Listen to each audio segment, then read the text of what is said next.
In the near future, global warming has caused a huge rise in sea levels and wiped out coastal cities all over the world. Millions of people have been displaced and the now crazy climate causes global famine, so governments implement licensing pregnancy to fight overpopulation. To compensate for this, scientists create a series of robots known as mecha, who don't require as many resources to survive as humans do. The inventor of these mechas is Professor Hobby, who takes a female mecha apart in a conference while he explains that robots are programmed to react to damage or pain and to remember to avoid the cause of damage like a human would. Unfortunately, this doesn't mimic human emotion, which brings Hobby to the next step, a robot child programmed to love its parents. This mecha will be marketed to couples who yearn for a child but can't obtain the license to reproduce. 20 months after the presentation, Henry and his wife Monica visit their son Martin in the hospital. Martin was diagnosed with a rare disease and put in suspended animation until a cure is found. Martin's doctor worries about Monica, who still hopes for that cure and often comes to read to his son, and he advises Henry to help Monica cope with the grief she's currently suppressing. Hoping that this will help his wife to move on, Henry applies to Cybertronics beta testing and gets chosen by Hobby to test his latest invention, a child mecha named David. This robot is a prototype mecha child programmed to experience love. Monica is offended by the idea and argues with Henry, saying that he's trying to replace Martin when he isn't even dead yet. However, Monica eventually realizes that she needs to fill a hole in her heart and has a big need to take care of a child again, even if it's a mecha. After finally changing Monica's mind, Henry explains how the imprinting protocol works. Once they decide to keep David, they can choose to activate his imprinting, making David loyal to them just like a regular child that loves their parents. The imprinting is irreversible, meaning that if the couple ever decides to return David, he'll be scrapped. So it's very important for them not to imprint until they are sure. Later in the evening, Monica and Henry allow David into Martin's old room. David is eager to get along and make his parents happy, but remembering that he's not real makes Monica nervous, and she ends up shutting the door on him when he asks her to dress him. The next morning, David watches Monica prepare breakfast with pure curiosity. He continues to watch her the rest of the day as she does her chores, no matter how hard Monica tries to ignore him. When she grows too frustrated, Monica ends up putting David away in the closet. Moments later, Monica feels guilty and lets David out, excusing herself by saying that they're playing hide and seek. This makes David surprise Monica in the bathroom while she's relieving herself, thinking she's hiding there. During dinner, David watches his parents eat, and he's so fascinated by this that he pretends to drink from an empty glass to mimic Henry, then copies the way Monica eats pasta. When noodles get stuck in Monica's lips, it makes David laugh, which startles his parents into laughing along. Later in the evening, when Monica gets David ready for bed, she finally tends to him as if he was her real son. However, this also reminds her of Martin in the hospital, making her cry. The next morning, Monica decides to initiate the imprinting protocol, coming to terms with the fact that she needs David to cope with Martin's situation. After she finishes saying the code that will trigger David's love, the boy's face softens up and for the first time he calls Monica mommy. This already makes Monica more attached to him, especially when he hugs her. One night, Monica is happily getting ready to attend an event with Henry. However, Henry worries about Monica's affection for David, reminding her that he's a mecha, but Monica sees David as a gift. When David comes to say goodbye, the parents smell something and realize that he has used up Monica's expensive perfume. To make matters worse, David asks Monica if she'll die someday. Monica confirms that she will, but she doesn't want David to be lonely, so Monica takes an old robotic bear named Teddy that used to be Martin's and gifts it to David so he can have company while they're away. Sometime later, David shows Monica that he can relay the audio from her telephone by turning himself into a speaker. The call comes from Henry, who can't hear Monica because of David's speaker mode. After lots of scolding, David finally hands her the phone, and Monica receives some big news. A few days later, Monica comes home together with Martin, who has woken up from his suspended sleep and has been cured of his rare disease. As the days pass, Martin treats David like a toy, asking him to break things for him and questioning how he was made as he pokes his face. When asked for the first thing he remembers, David draws a bird with feathers sticking out of the tail. One afternoon, Martin asks Monica to read Pinocchio to him and David, secretly hoping to taunt David with the story. However, David is fascinated by the idea of a puppet turning into a real boy. During lunch, Martin teases David into an eating contest. Monica and Henry panic, knowing that the act could break David, but the boys don't listen to their warnings and keep on eating.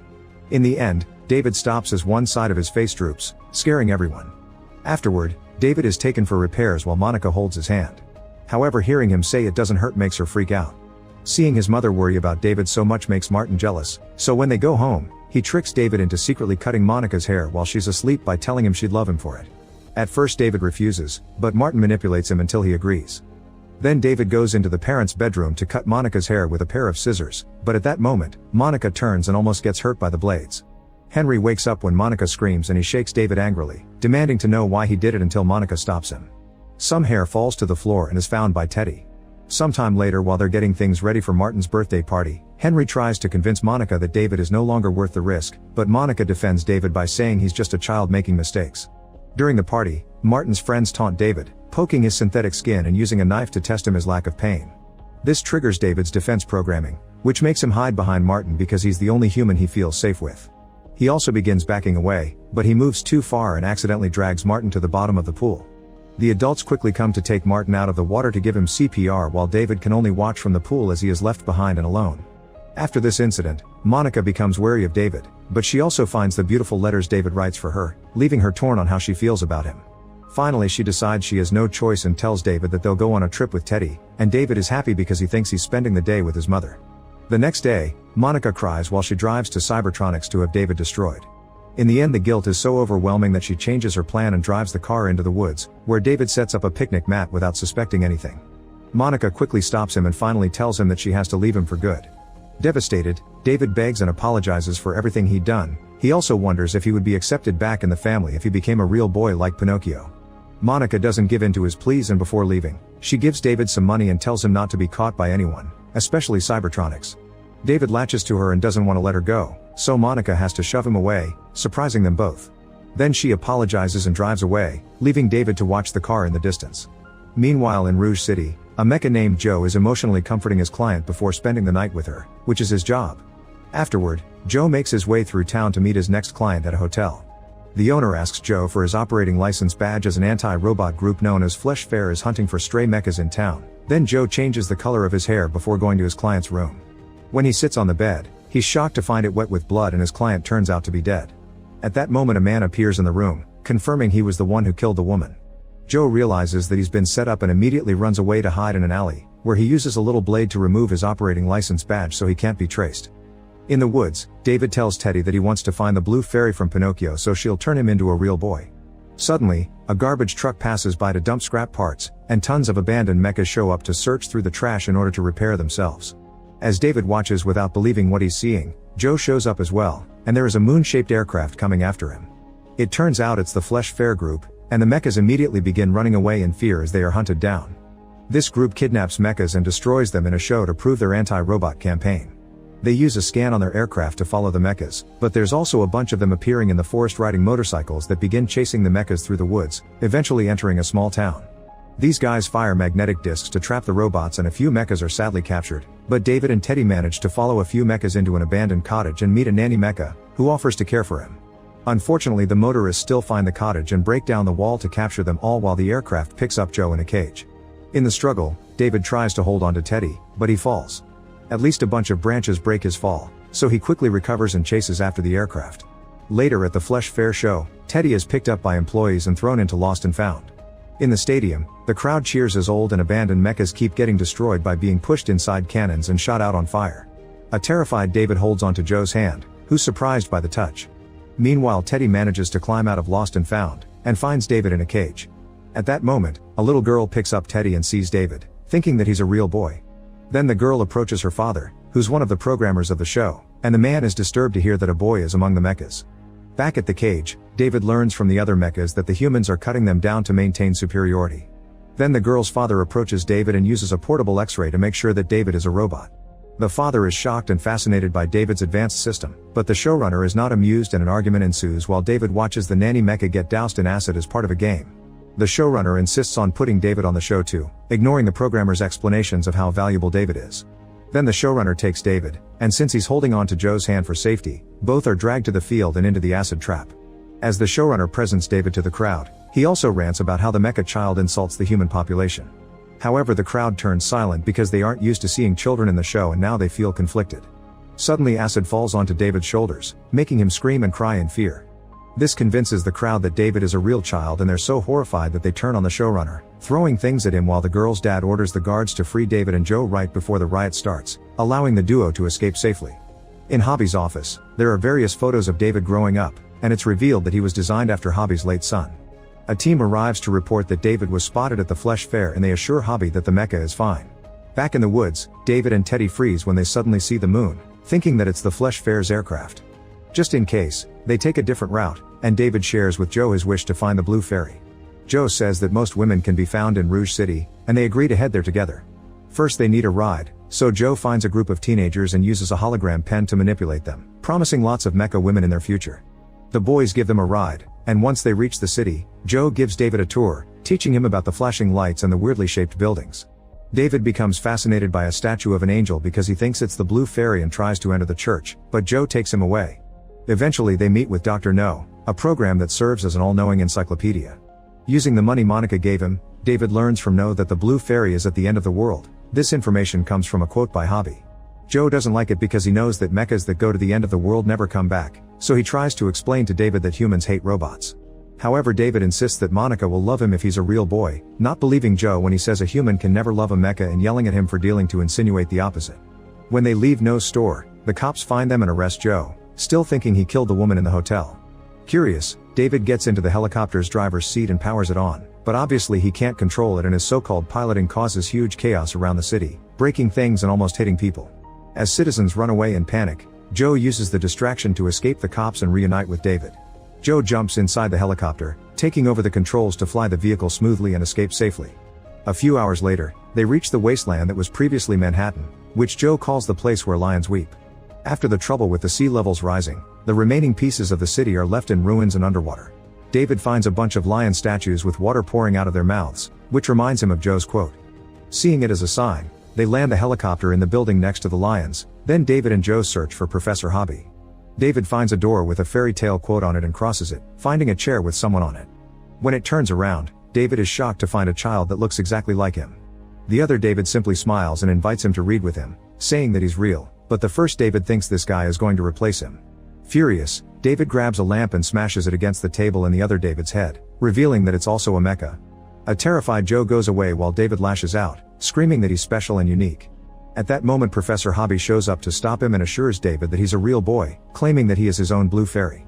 Dr. No's clues on finding the Blue Fairy were explicitly made to lead David to Professor Hobby, and the journey also tested David's motivation to see if it was strong enough to make him chase an unknown dream, which other mechas can't do.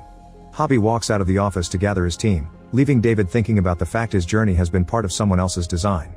Afterward, David enters another room, where he finds several more mechas that look like him, including one that is still open. He approaches a window and sees the bird he remembers as his first memory, which turns out to be a statue outside the office. Several boxes are laid out as David and his female counterpart are mass-produced to be sold. Realizing that he was never unique, David heads outside and drops into the water as Joe watches from the helicopter. Underwater, a bunch of fish carries David until he falls in front of something that catches his attention. David reaches out, but Joe finds him first and pulls him away using the helicopter's extended arm. Once he's out, David realizes that he found the Blue Fairy underwater. Unfortunately, before they can go further, Joe is suddenly magnetized by a police helicopter hovering above them. Joe says goodbye to David, asking him to tell his story to the ladies once he's grown up as a real boy. Then he activates the helicopter's submarine mode before floating away. Determined to find the Blue Fairy, David pilots the transformed helicopter into an abandoned carnival with Teddy beside him. They watch all the attractions representing fairy tales and eventually discover Pinocchio, which he follows until he finally finds the Blue Fairy statue. At that moment, the Ferris wheel collapses on top of the helicopter, trapping them. David doesn't care though, he only has eyes for the Blue Fairy and begs her to make him a real boy. However, the fairy doesn't respond, and years pass with David still stuck in there, never losing hope even when the lights begin to die off. 2,000 years later, the world is enveloped in ice and snow, and humans have been gone for a while. One day an alien spacecraft shows up and flies around Manhattan as they colonize the planet. There they move David's helicopter, finding him and Teddy on the ice. They quickly reactivate him and David proceeds to convulse before he notices the Blue Fairy in front of him. He immediately gets out of the helicopter and approaches the frozen statue while the alien creatures watch him. Then he touches the Blue Fairy, causing it to crack and break in front of him. The aliens use this chance to scan David's memory to understand the planet better, and suddenly David finds himself sitting at the table in Monica's house. The home looks exactly the way he remembers it, and David eagerly searches for Monica, but it's a different voice that replies. David is surprised to find the Blue Fairy alive and talking and asks her to turn him into a real boy, but she admits that she can't do that. The aliens use the Blue Fairy to speak to David, informing him that Monica is gone and the fairy can't revive her either because her remains are long gone too. While David mourns, Teddy approaches him to remind David of the time he cut Monica's hair and reveals that he kept that same lock of hair, meaning the aliens could now bring back his mother. David goes to his old bedroom and fondly remembers his friend Joe while Teddy repairs himself. At that moment they see a figure at the door and think it's Monica, but it's actually an alien that confesses to be fascinated by humans. He wishes to bring humanity back by using organic traces to clone them, but unfortunately all his tries have failed so far because the clones only live for one day. This will also happen if they bring Monica back. David still holds on to the hope that Monica will be special like him and last forever like he did while trapped in the helicopter, so he goes looking for her. He finds her in her bedroom and begins to cry while brushing hair from her face. At that moment Monica wakes up and greets David with a warm smile. Now for this one day, David and Monica can spend some time together. David happily shows Monica paintings of his journey, they play hide and seek, and they celebrate his birthday too. When the lights outside grow dim, David tucks Monica into bed, worried that she won't wake up. Suddenly Monica tells him she loves him, which makes David smiles in a mix of grief and joy. Then he decides to sleep next to her, reaching his dreams for the first time in his life. Make sure to subscribe and turn on notifications so you can watch more videos like this. Thanks for watching.